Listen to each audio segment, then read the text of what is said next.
करें। नमस्कार, स्वागत है आपका। आप देख रहे हैं ताजा 24 और मैं मोहन यादव। रघुनाथपुर विधानसभा में लगातार बड़े बड़े स्टार और बड़े बड़े नेता आ रहे हैं प्रचार प्रसार के लिए।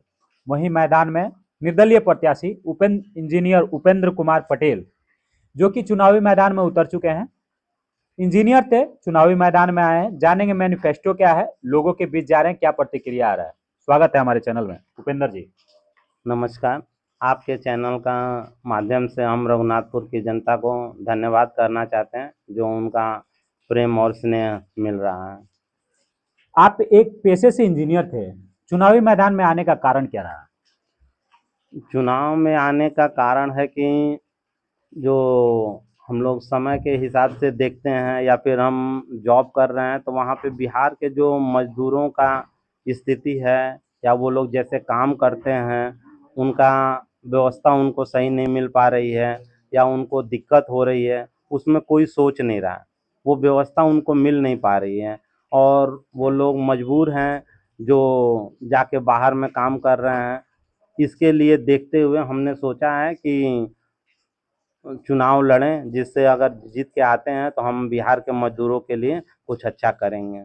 बड़ी बड़ी पार्टियां यहाँ पे आती है, लोगों को गुमराह करती है, चुनाव जीतती है और जीत के जो वादे करते हैं छोड़ के चले जाते हैं। क्या लगता है, अभी तक जनता ठगी गई थी, उस चीज से राहत मिलेगा अगर आप चुनाव जीतते हैं तो? ज़रूर राहत मिलेगा।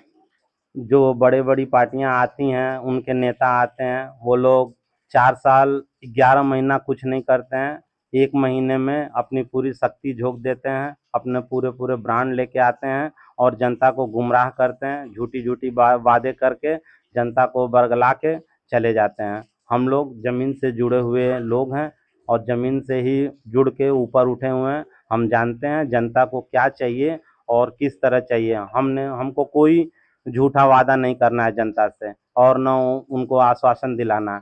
जो सच बात है बताइए, जनता अगर आपकी बातों से सहमत होगी तो आपको सपोर्ट करेगी और नहीं तो जो बरगलाने वाले हैं वो लोग अगर कर ले जाएंगे तो जनता उनकी तरफ चली जाएगी। क्या लगता है, बिहार में कंपनियां लग सकती थी? जैसे आप इंजीनियर हैं, बहुत जगह काम करके आए हुए हैं, तो बिहार में कंपनियां लग सकती थी, लेकिन किस कारण से नहीं लगी? देखिए, ये एक चीज़ समझ लीजिए कि ये जो नेता हैं वो बच्चों की शिक्षा अच्छी नहीं देना चाहते हैं और रोजगार के जो अवसर हैं उनको बिहार में नहीं लाने देना चाहते हैं जी। क्योंकि अगर बच्चा पढ़ लिख लेगा और रोजगार के अवसर हो जाएंगे तो ये लोग चालाक हो जाएंगे। जब सब लोग चालाक हो जाएंगे तो इन नेताओं का झंडा कौन ढोएगा? इसीलिए वो लोग शिक्षा व्यवस्था को अच्छा नहीं करना चाहते हैं और इंडस्ट्रीज़ को बिहार में नहीं लाने देना चाहते हैं। नहीं तो देखिए, मैन्युफैक्चरिंग इंडस्ट्रीज़ को लगाना दिक्कत है मगर असेंबली इंडस्ट्रीज़ आसानी से लग सकती है। छोटी छोटी हीरो होंडा की या फिर साइकिल की या फिर कार की जो असेंबली इंडस्ट्रीज़ होती हैं वो बिहार में आसानी से लग सकती हैं। और इंडस्ट्रियल एरिया में बहुत सी छोटी छोटी कंपनियां हैं, नट बोल्ट बनाने की कंपनी है। आप समझ सकते हैं कि भारत में बहुत सारी कंपनियां हैं जो असेंबली की हैं, छोटे छोटे लेथ मशीन पे काम करने की हैं, वो सब बिहार में लग सकती हैं मगर ये नेता लगाने नहीं देना क्या चाहते हैं। लगता है कि बड़े बड़े जो नेता आते हैं बस यही बात करते हैं कि बिहार में ये करेंगे वो करेंगे, लेकिन एक भी कंपनी लगाने की या प्रवासी को रोकने की कोई बात नहीं करता? कोई नहीं करता है। हम बोल ही रहे हैं ना, अगर मान लीजिए जो आदमी बाहर जा रहा है, अगर यहाँ इंडस्ट्री लग जाएगी तो कौन जाएगा? नहीं जाएगा। इन नेताओं का वैल्यू कैसे बढ़ेगा?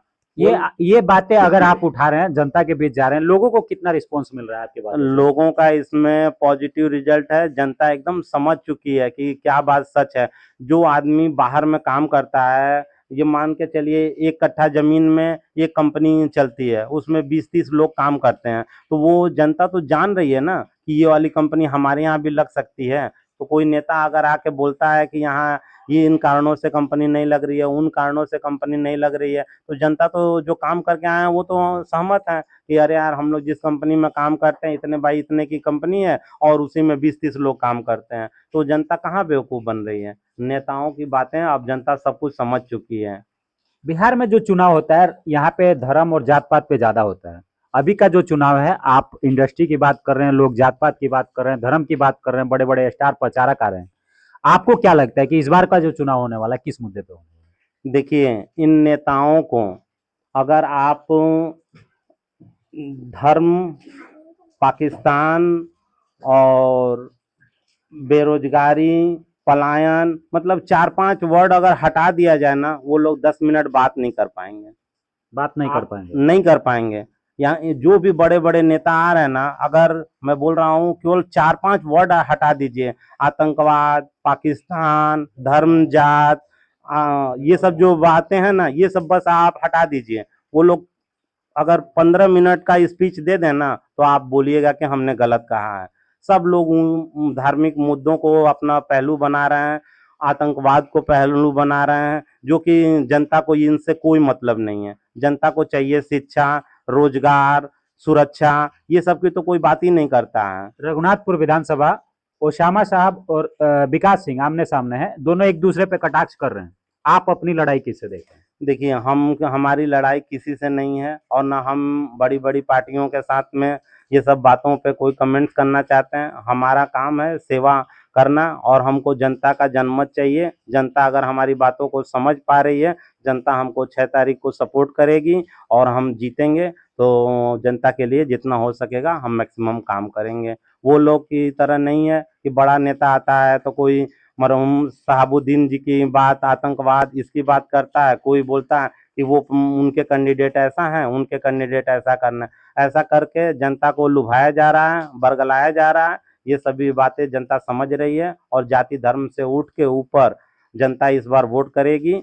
और जो 14 तारीख को रिजल्ट आएंगे, वो रघुनाथपुर के लिए आश्चर्यजनक और चौंकाने वाले होंगे। आपने कई दौर देखे होंगे चुनाव के आप, और रही बात रघुनाथपुर विधानसभा की, क्या लगता है इस बार माहौल बदलेगा? इस बार माहौल बदल रहा है, समझ लीजिए परिवर्तन की लहर आ चुकी है। पूरे बिहार में बदलाव की बात चल रही है। हाँ, बदलाव की बात देखिए, अगर आप देखेंगे कि किसी भी रास्ते पे आप डेली जाते हैं, तो वो आदमियों को, जो भी जाता है उसको उस रास्ते का पूरा ज्ञान हो जाता है। मगर कोई नया प्रतिनिधि आएगा, उस चीज को देखेगा, उसको सुधार करेगा। उसको ऐसा नहीं है, जो पुराना आदमी रहता है चलता है, ये बोलता है कि चलता है, ऐसा होता है। मगर कोई नया व्यक्ति आएगा, उसको तो लगेगा ना कि ये चीज ऐसे नहीं चलता, इसमें काम करने की जरूरत है। अभी वैसा ही है, पुराने जो 10-15 साल से बीत रहे हैं, उसमें यही लग रहा है, जो नेता, जो बड़े बड़े पदाधिकारी हैं, उनको एक ही चीज लगता है, ये सब चलता है। इसलिए इस बार रघुनाथपुर की जनता और बिहार की जनता परिवर्तन के लोग आपके साथ होंगे जो घूम रहे हैं। आगामी 6 तारीख को रघुनाथपुर की पूरी जनता भूपेंद्र सिंह पटेल के साथ में है और रहेगी।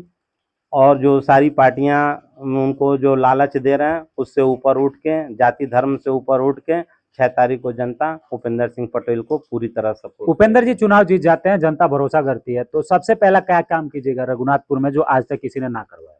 देखिए, डिजिटल मीडिया का जमाना है। सबसे पहले हम अपना नंबर व्हाट्सएप के द्वारा या जो भी हेल्पलाइन के द्वारा हम अपना नंबर जारी करेंगे। 24/7 उस पर सपोर्ट रहेगा। किसी को भी पूरे रघुनाथपुर में किसी को भी किसी भी तरह की समस्या होती है, आप उस पर कॉल करिए और हमसे बात करिए। जो हमारा सपोर्ट चाहिए, जो एक जनप्रतिनिधि होने के नाते मैं वो सपोर्ट करूंगा। उसके बाद से जो सुविधाएं होंगी उसके बारे में बात किया जाएगा। क्या अपील रहेगा 6 तारीख के लिए? एक बार अपील कर दीजिए।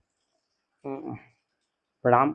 मैं रघुनाथपुर की जनता से अपील करता हूं कि आगामी 6 तारीख को आप लोग अपना बहुमूल्य वोट जाति धर्म और से ऊपर उठकर हमको ईवीएम मशीन के 7 नंबर बटन पे बेल्ट छाप पे मोहर लगाकर भारी से भारी मतों से विजयी बनाएं। धन्यवाद।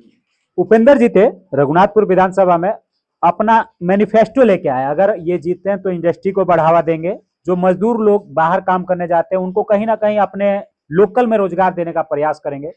कैसा रहा इनका प्रयास बताइएगा जरूर कमेंट के माध्यम से। तब तक के लिए धन्यवाद।